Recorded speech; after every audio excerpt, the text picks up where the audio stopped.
निर्माता, दिग्दर्शक, लेखक आणि अभिनेता सतीश महादूर फुगे।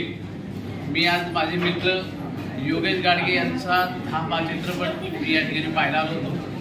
अत्यंत सुंदर अभिनय, सुंदर दिग्दर्शन, खूप छान लिखाण, एक चांगला मेसेज या चित्रपटातून जातोय। या निमित्ताने मी अभिनेत्री किरण यांचंही खूप अभिनंदन करेन की छान अभिनय केलाय तू। आणि माझ्या गावातील भोसरी गावातील माझे मार्गदर्शक सुरेश भाऊ डोळक यांनी या चित्रपटामध्ये काम केलेलं आहे। आणि माझ्या बॅक टू स्कूल चित्रपट जो आता येतोय त्याचं सिनेमॅटोग्राफी ज्यांनी केले ते श्रीनिवास गायकवाड यांची सिनेमॅटोग्राफी खूप सुंदर आहे। सर्वच कलाकारांनी खूप छान काम केलंय।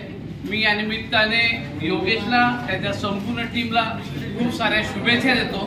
खरं तर हा चित्रपट मी तुला आणखी विनंती करतो की जर संपूर्ण महाराष्ट्रामध्ये वेगवेगळ्या शहरामध्ये तुला रिलीज करता आला तर बघ, त्यासाठी काय मदत लागली आर्थिक तर माझ्याकडून देतो।